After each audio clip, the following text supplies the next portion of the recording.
네, 안녕하세요. 우리 빛의 교회 성도님들. 월요일 빛단성에 오신 것을 진심으로 환영합니다. 제가 기도로 우리 오늘 시간을 함께 하도록 하겠습니다. 하나님, 월요일부터 참 많은 생각이 듭니다. 이 주일을 어떻게 살아갈지, 또한 내 앞에 있는 여러 가지 문제를 어떻게 해결할지, 그러한 고민 안에서 주님, 우리가 말씀을 보면서 나의 시선과 나의 생각대로 바라보지 않게 하시고, 지금 말씀을 보는 시간 통해서 새로운 시선과 새로운 마음으로 우리가 하루하루를 잘 살아갈 수 있는 힘과 하루하루를 견딜 수 있는 믿음을 주님께서 허락하여 주시옵소서. 이 모든 말씀 살아계신 예수님 이름으로 기도드렸습니다. 아멘. 네, 오늘의 우리가 같이 함께 읽을 말씀은 누가복음 24장 13절부터 24절 말씀입니다. 누가복음 24장 13절부터 24절 말씀입니다. 누가복음 24장에서는 예수님의 부활의 이야기로부터 시작해서 우리가 지금 오늘 읽을 13절에서 이어서 가요. 그래서 예수님이 무덤에서 안 보이시고 천사가 찾아온 두 여인한테 예수님이 살아있다고 이렇게 말을 하죠. 그 후에 바로 이어지는 스토리가 바로 우리가 지금 읽는 이 스토리예요. 그래서 13절부터 함께 읽어보도록 할게요. 마침 그날에 그들 가운데 두 사람이 예루살렘에서 한 30리 떨어져 있는 엠마오라는 마을로 가고 있었다. 여기서 이 두 사람은 누구였을까요? 그들은 분명 12명의 제자들이 아니었던 걸 우리가 알 수 있어요. 33절에서 보면 그들이 곧바로 일어나서 예루살렘에 돌아와 보니 11 제자와 또 그들과 함께 있었던 사람들이 모여 있었고 라고 나와 있기 때문에 분명히 그 11 제자, 12제자에서 포함되지 않는 또한 예수님의 제자였을 거예요. 14절에서 그들이 일어난 이 모든 일을 서로 이야기하고 있었다. 이 모든 일은 어떠한 것에 포함이 되어 있냐면 예수님이 잡히시고 예수님이 죽으시고 그리고 그 후에 일어난 핍박들의 이야기를 분명히 다 포함하고 있었을 거예요. 15절에서 그들이 이야기하며 토론하고 있는데 예수께서 가까이 가서 그들과 함께 걸으셨다. 우리가 여기서 집중해야 할 단어는 가까이 그리고 함께. 분명히 제자들은 절망을 하고 있었을 거예요. 이 모든 일을 이야기하면서 그들이 따르고 믿었던 예수가 잡히고 죽었으니 정말로 큰 실망과 또 어떤 좌절을 하고 있었을 거라는 걸 예상할 수 있어요. 그때 예수님께서는 어떻게 하죠? 그들과 가까이 하고 함께 하신다고 말씀에 나와 있어요. 한번 다 같이 또 읽어볼게요. 16절에서 그러나 그들은 눈이 가려져서 예수를 알아보지 못하였다라고 나와 있어요. 예수님께서는 아마도 멀리서 있어서 못 알아본 거였을까요? 아니면 어두워서? 그렇게 생각하지 않아요. 왜냐면 우리가 말씀을 보면 가까이서 라고 나와 있는데 이 가까이서 라는 단어로 우리가 생각해 봤을 때 분명히 얼굴을 볼 수 있는 거리였을 거라 생각을 해요. 하지만 그들은 알아보지 못했어요. 왜 그랬을까요? 우리도 우리의 일상에서 가까이 계시는 예수님을 알아보지 못할 때가 참 많아요. 그렇잖아요. 우리의 인생에 매우 힘든 일, 정말로 충격적인 어려운 일들이 나타났을 때 우리는 이러한 기도를 많이 해요. 하나님, 어디 계세요? Where are you, God? 마치 우리의 이 힘듦과 어려움에서 아무것도 안 하시는 것 같이 보일 때가 참 많은 것 같아요. 그래서 우리는 하나님이 어디 계세요? 라는 그러한 좌절된 고백 가운데서 슬프고 여전히 아파할 때가 있죠. 아무리 나의 상황을 다시 보고 다시 보아도 여전히 어렵고 아픔으로 가득한 현실이 변화되지 않아서 우리는 하나님이 나를 버리셨다고 생각을 해요.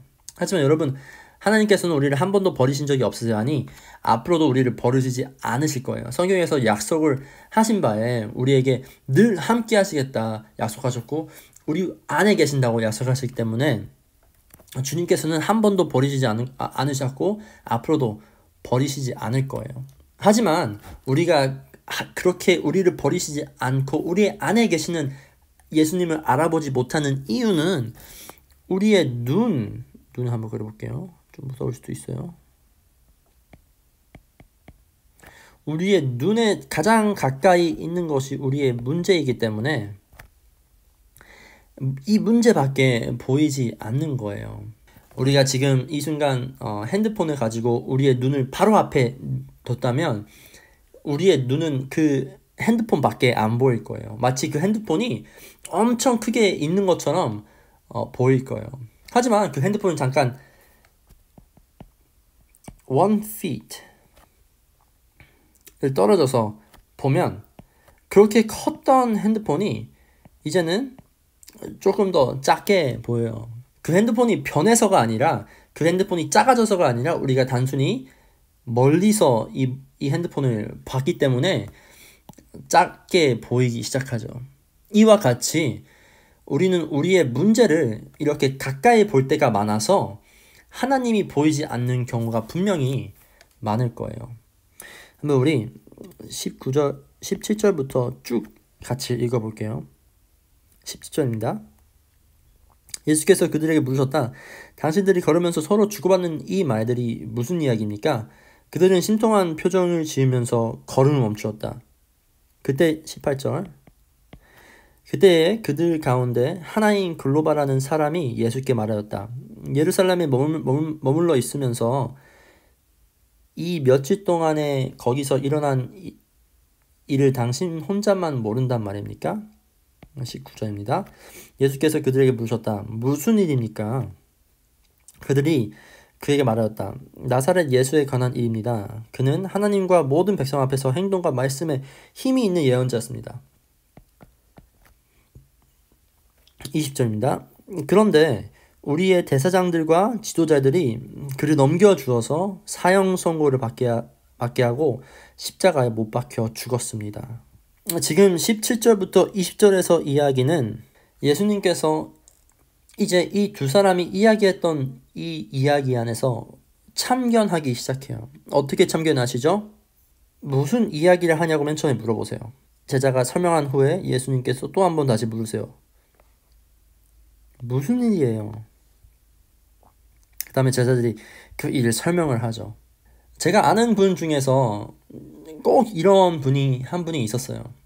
몇 분이랑 같이 이야기를 하고 있었는데 슬교문이 와서 이야기를 가만히 듣다가 무슨 이야기예요? 무슨 이야기 하고 있어요? 라고 물어보더라고요. 그래서 설명해주죠. 이런저런 이야기를 하고 있어요. 그 후에 그 똑같은 분이 또한 이러한 질문을 했어요. 그래서 어떻게 생각하는데요?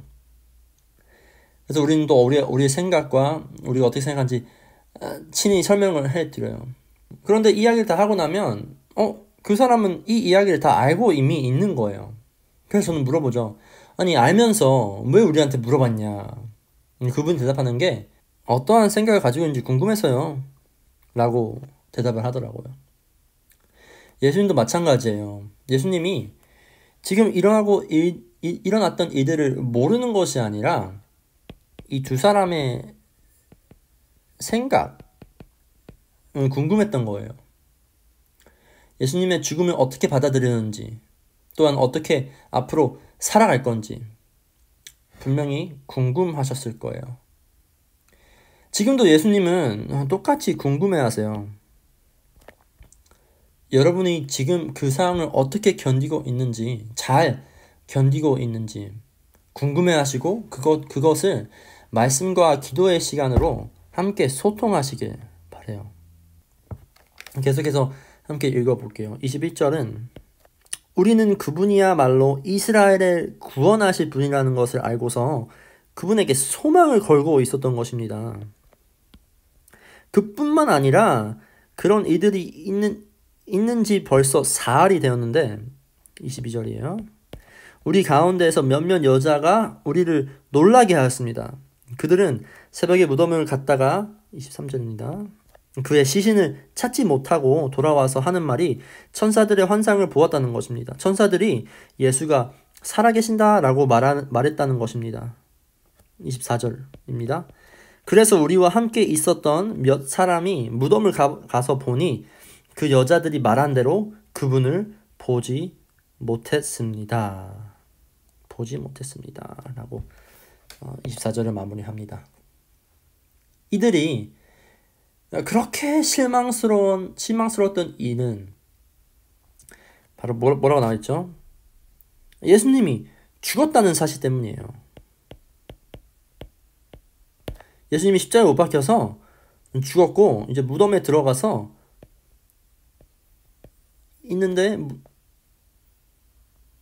더 이상 시신까지 없어져 버렸다는 사실이에요. 분명히 어떠한 여인들은 천사의 환상을 보았다고 하고 천사들 예수가 살아있다고 하는데 본인들이 직접 가보니까 보지 못하는 거예요. 그분을 보지 못했어요. 이래서 이것 때문에 이 두 제자는 참 실망을 하고 있었던 거죠.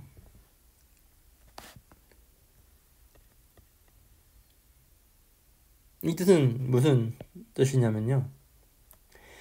이 두 사람한테는 죽음이라는 걸 봤었을 때 끝으로 봤던 거예요. 이제 죽었으니 소망은 없다. 이제 죽었으니 끝, it's over 라고 생각을 했던 거예요. 하지만 하나님의 세상은 죽음부터 무언가 시작되기 시작해요.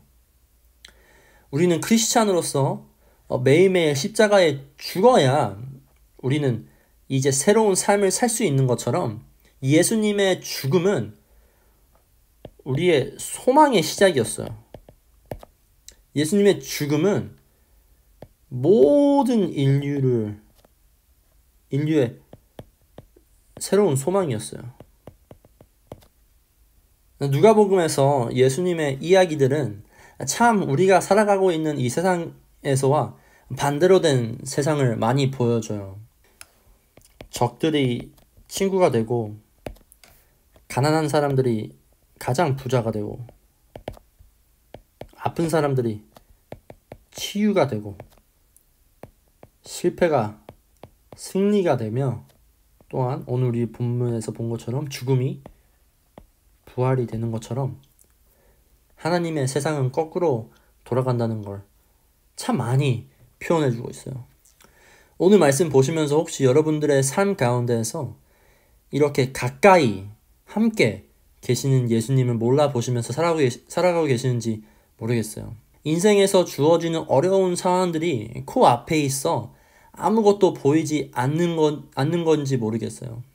그래서 오늘 이 말씀을 읽고 기도하는 시간에 한 걸음 뒤로 갔으면 좋겠어요.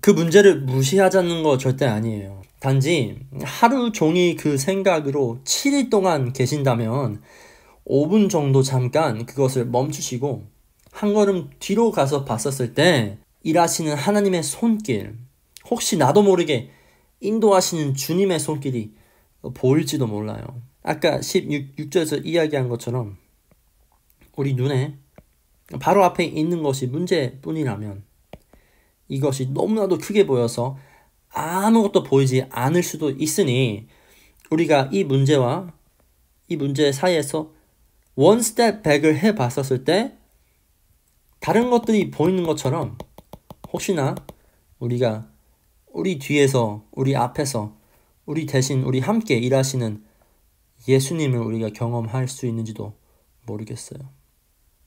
하나님, 우리 오늘 말씀 가운데에서 혹시나 우리가 우리의 문제 때문에 너무 실망스럽고 너무 힘들어서 땅만 보면서 가다가 우리 앞에 계시는 주님을 알아보지 못하고 아무리 가까이 있어도 우리 눈에 바로 앞에 있는 것은 문제밖에 없어서 주님을 모른 채 우리가 계속 걸어가는지 모르겠습니다. 우리와 가까이 또 우리와 함께 늘 하시지만 그거에 우리가 생각조차 할 여유가, 마음의 여유가 없어서 주님을 그냥 스쳐 지나가는지는 모르겠습니다. 우리가 오늘 간절히 원하는 것은 우리가 그 문제 앞에서 잠깐 one step back 하여서 한 걸음 뒤로 가서 우리와 함께 늘 계시는 하나님, 나의 앞길을 미리 계획하시고 나를 태어나기 전부터 준비하신 하나님의 계획을 기억하며 믿을 수 있는 그러한 시간이 바로 오늘이 되길 기도합니다.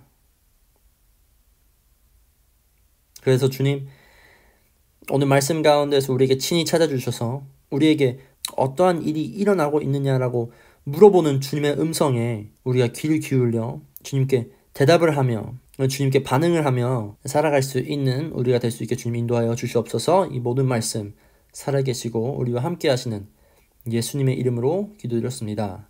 아멘.